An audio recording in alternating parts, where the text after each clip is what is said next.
Good evening, everyone. You're listening to WCFD The Void with me, your host, Adam Ryder. So here we are again.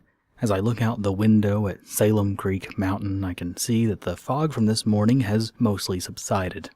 If you commute like I do to work in the morning, you probably passed by the mountainside and got to see its beautiful fogginess this morning. The tip of the mountain was not even visible.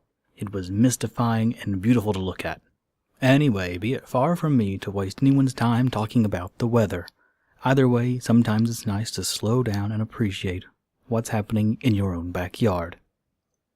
This has been a very, very busy week for Jefferson County. More specifically, it's been a busy week for Kingston and Salem Creek. I've caught wind of a new investigation being launched here in Salem Creek. If my sources are right, and trust me, my sources are always right, the detective that will be heading up this investigation will be none other than Ezra Ward. If you've lived in Salem Creek as long as I have, and were one of my friends, you probably knew that Ezra and I were best friends in high school. So you can definitely count on me trying to drag him into the studio to have one little chat after all these years. As many of you know, Ezra essentially cut contact with everyone in Salem Creek after graduation. He moved off to Kingston and apparently joined the police department there. He's been a detective for the past 4 years, and it seems that his department in Kingston is finally dragging him back to his hometown due to the disappearances happening not only in Salem Creek, but also in Kingston. Oh, you heard me right. Kingston is now getting reports of missing persons. Many of these missing persons reports are coming from homeless camps. Big tent cities of people who are living together after they've lost their homes from different events over the past few years. Those people living in the camps are now reporting that some of their fellow tent dwellers have gone inexplicably missing over the past week. There's been at least 3 reported missing people now. So it seems that all it took to get Kingston involved with the investigation was for some of their own people to go missing. Now, I'll come clean. I'm no investigator.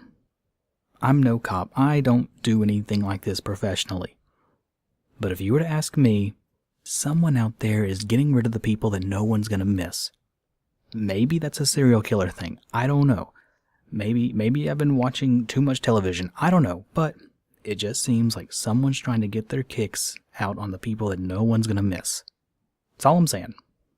But if I can get Ezra into the studio to do an interview, maybe he can tell me some things that are clear for press release, and then we'll all figure out this mess together.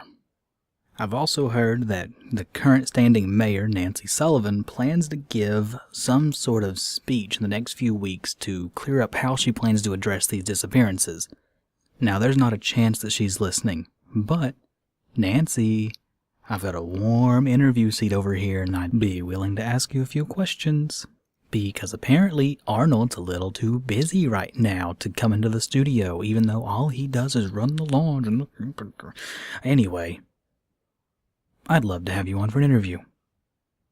I suppose it's only right to now end this broadcast with something a little happier and upbeat. The Salem Creek Centennial Celebration has been planned, and the whole entire community is invited to show up to the high school on December 22nd. I've heard there'll be food. There'll be games, and of course, I'll be running a very special broadcast on that day to document all of the events. So mark it down in your calendar, December 22nd, Centennial Celebration. Be there or be square. And that's all I've got for everyone. Again, it's a lot of news for Salem Creek, and hopefully I can get a few people in to come in for interviews as this all develops.